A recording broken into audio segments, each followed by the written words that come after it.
What's up, YouTube? It is your boy JB, and we are here today with the review for The Oval on BET. This is season 3, episode 4, and this episode was titled In Need of Protection, you guys. So, before we get into this review, if you guys are watching this video or any other on the channel and are not yet subscribed to the channel, I'm gonna need you guys to do me a huge favor. Stop taking me out on this date, and if that's having me pay for it at the end of it, hit the subscribe button, hit the like button, turn the notifications on, share the video, and with that out the way, you guys, without further ado, let's talk about The Oval, shall we? All right, you guys, so this episode, we pick up where we left off last week, and you guys might hear rain. It's falling from the trees, I believe, because it's not like raining hard, so it's just coming from the trees. But we pick up where we left off with Alan. So you guys remember last week, Alan went back to his crib, and when he got there, the guy was there ready to beat his ass per Victoria's orders, right? So Alan kept repeating multiple times for the man to get out of his place. Get out, get out, get out. Alan, either you, you see that this man isn't budging. So I would suggest either fight back or kill him. One of the two. But continuously telling the man to get out, it's not going to do anything at this point, right? So then Alan eventually grabs a knife and pulls it to the guy. And the guy was like, oh. He's like, I know we went this far. Bruh, you're breaking it. You broke into my home. You have a bat in your hand and you ready to kick my ass. And you didn't think it was going to go this far. Well, Alan has a knife. He has a gun. I'm like, oh shit, Alan. I hope you got a gun. But even if you do, if you run for it, he's going to shoot you. So yeah, I don't know what to tell you, buddy. So eventually Alan gives in and he lets the guy beat his ass. I mean, at that point, really and truly, I can't even say nothing because Alan didn't have much of a choice when the dude pulled the gun on him. So he ain't had no choice. So then the guy calls, he roughs him up. After that, he calls Victoria. So Alan is still telling Victoria he can't do it. She says, kick him again. So he kicks him. So what Victoria wants is the guy, Grip, I believe that's what his name is. Grip is going to leave that baseball bat. And what Alan's to do with that baseball bat is to beat Ellie's ass with it. I'm like, damn. Because Victoria, at this point, well, we'll talk about that in a little, because that actually came later in the episode. So she says, beat her ass, and she wants video proof of it. I'm like, really? So you're advocating for domestic violence, and you want to see the domestic violence. Wow. Is this where we're going? So then Victoria goes back into the bedroom and Hunter asks her who was she talking to. She says, oh, nobody. He kept asking her who she was talking to. She says, don't worry about it. He says, I'm going to find out. She says, I'm sure you will. I'm sure. Okay. These two. So then we move over to the hospital and Dale has woke up, right? So Dale is telling Sharon to go home, right? Sharon's like, but you don't have anyone here. He says, go home. That was repeated more than once as well. Go home, Sharon. Go home, Sharon. No, I'm going to stay. You don't have anybody. Go home, Sharon. No, but I'm going to stay. Go home, Sharon. Sharon, girl, go the fuck home. But she says, I'm going to go to my sister's place and I'm going to come back and I'm going to take a shower and I'm going to come back. Fine, cool, don't care. Moving on. All right, you guys, next up, let's move over to Nancy and Barry, right? So Nancy has cooked this big elaborate breakfast and Barry comes down, right? So Barry is all apologetic for the way he has handled Nancy with the whole kidnapping of Callie. And Nancy's like, Barry boy, what has gotten into you? Then she sniffs. You high? You been smoking weed? He says, yeah. She's like, how you know I've been smoking weed? She says, because when you smoke weed, even like I guess he gets lovey-dovey, all in touch with his feelings and stuff. I'm guessing, right? So Richard then comes in and, Nancy speaks to Richard. Richard ignores her per usual. Barry's like, Dad, she's talking to you. Hi. He said hi. And basically, I guess, hell, even Hi Barry knows that the way Richard is treating Nancy is crap. And he called him on it. Which he has been crappy toward her, right? Now, granted, we know what Nancy did. She slept with his daddy. Girl, how did you sleep with his daddy? Of all people, his daddy. Ugh, I would prefer to be in Sam. So, speaking of Sam, we see Sam. He's trying to have a conversation with Priscilla, right? About what happened last night. Now, he said last night. Oh, yeah, it was night. I have to think about it. I'm like, last night, that was this morning. But it was last night when they had the whole situation with Hunter and Victoria. So, yeah, it was night. So, I was about to say, yeah, I don't remember the continuity of the show. But it was night. So, he wants to know how she knows Victoria's father. She's like, you still here? Priscilla has an attitude with him, and honestly, don't blame Priscilla, right?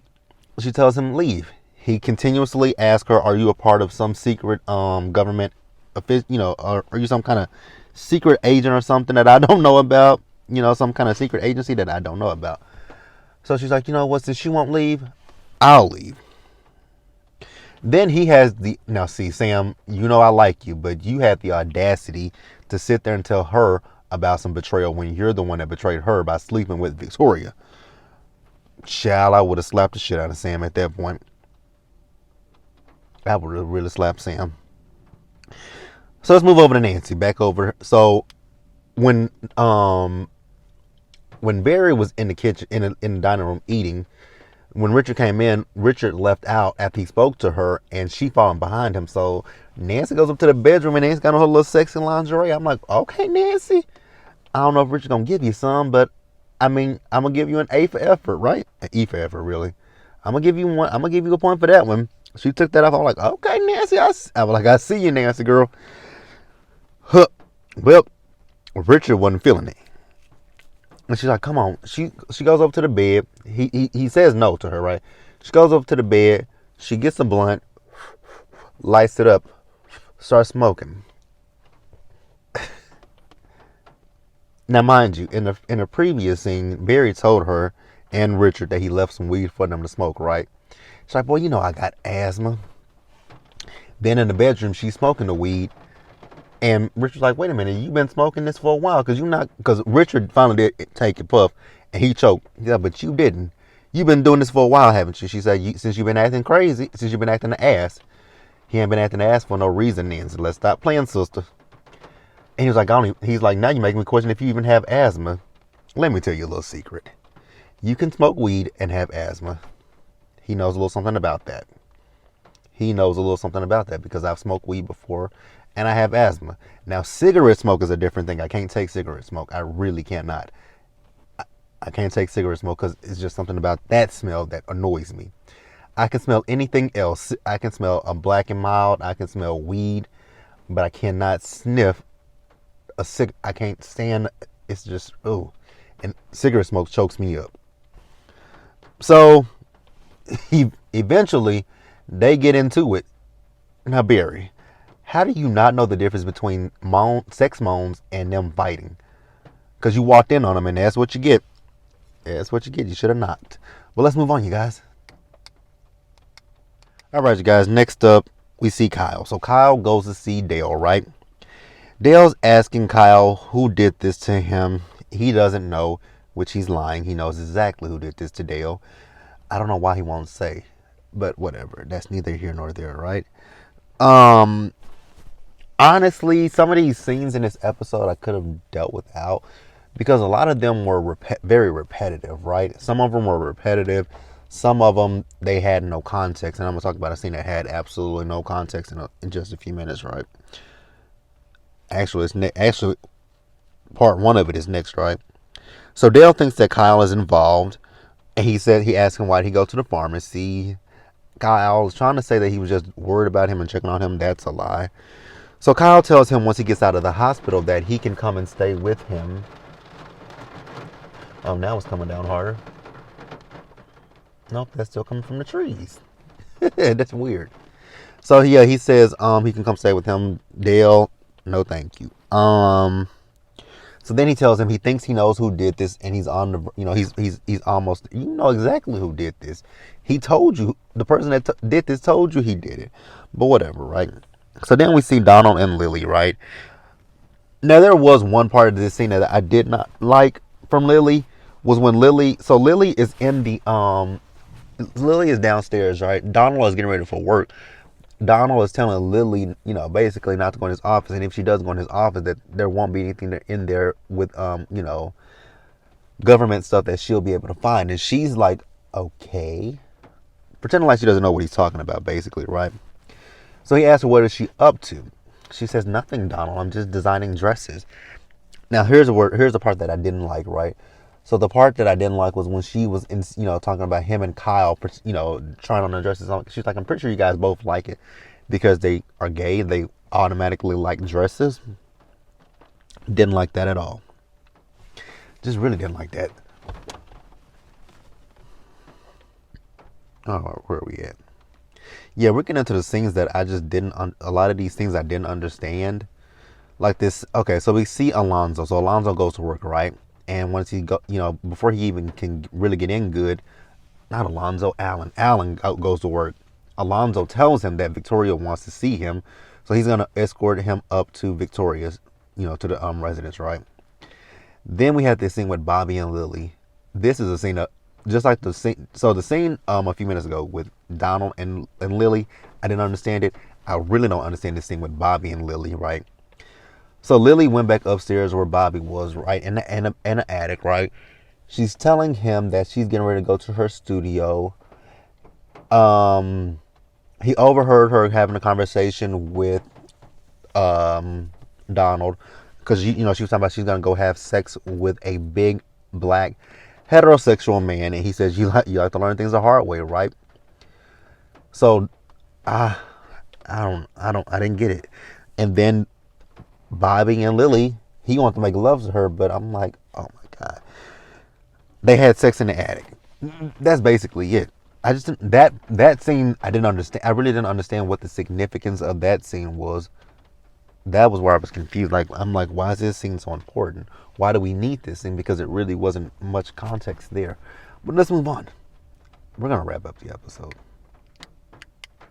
Alright, you guys, so Victoria. You guys remember I just told you that Victoria wanted Alan to be brought up to the residence, right? So Alan is there. She's asking Alan, did he do what she told him to do? He says no. She's like, well, I guess Griffith's gonna have to pay you another visit tonight. And she asks him why didn't he do it? He says because Ellie didn't come home last night. She says, are you lying to me? He says, no, ma'am, I'm not lying to you. Victoria wants Ellie beat up because she's tired of breaking a nail fighting the bitch. Her words, not mine. I have a big question when it comes to Victoria and this Ellie. I have a question when it comes to Victoria and any woman that Hunter has been involved with, right? If Victoria doesn't love Hunter and she doesn't care about Hunter, why does she care so much about who he's sleeping with? Like, I would be like, you know what? I don't want him. You can have him. Like, I don't get why she's fighting over him.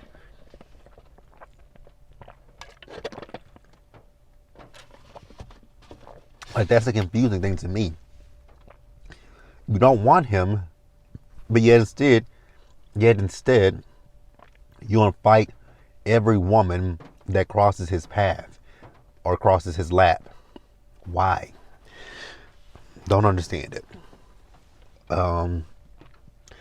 So Donald and Hunter, they're in the Oval. Hunter comes in and he's talking about the fact that on the news, at the press, everyone is concerned about him, but he doesn't give a shit. He says the only thing that he cares about is the fact that he didn't see on the news that Victoria's father is dead. And, he's talking about, I asked you to kill him last night. And Donald's like, yes, you did ask me to kill him, but I didn't do it because I don't think that that's a smart idea. Because basically, if you kill her father, you won't have any protection in this White House. So I was hoping you would come to your senses, but we see that didn't happen. I don't know why you would expect for Hunter to come to his senses. Hunter is an idiot. Victoria has said that numerous amount of times, right? Now here's the interesting thing that he said in this scene right here, Donald. So they were talking about this gunman, and Hunter's talking about if you talk to the gunman, I'm pretty sure he's going to tell you that Victoria's father sent him, right? Not Hunter, but Donald said that the gunman got away. How did the gunman get away? I thought you guys got him. So how did he get away? I'm confused about that. How did the gunman get away? That's neither here nor there. So then we see Alan. So Alan is talking to Alonzo. He's telling Alonzo that he needs a gun for protection, right? So Alonzo, after questioning him, he says he'll hook him up with his guy, right? So then Alan asks him what is he doing later. He says he's going to go see his art. He says, well, can you come by my house? Basically, show me how to use a gun before I get my gun. Then we wrap the episode up. We see that Blakely has left, right? Max goes to call Bobby to tell Bobby that she's gone. And they're having a conversation. And, Bobby's like, you don't find it. I mean, not Bobby, but Max like, you don't find it at all odd that we haven't heard back from Martin. He was like, you need to get rid of this phone. He says, I've triple, I've triple wired it, whatever. He's hacked it basically so that they can't trace him. Meanwhile, Max's door get kicked in, and 2 Secret Service guys come in and put handcuffs on him and take him out. And that was the episode. Very interesting episode, I'll say that. It wasn't bad, it was just really interesting. But that's it, you guys. Let me know what you guys thought about it. Leave your comments, subscribe to the channel, and hit the notification bell button so you guys are notified when I drop anything else. Share the video, and until the next one, you guys stay safe out there. Take care of yourselves. Remember to wash your hands, wear a mask, socially distance, be blessed, and I'm going to catch you guys in the next one. Bye.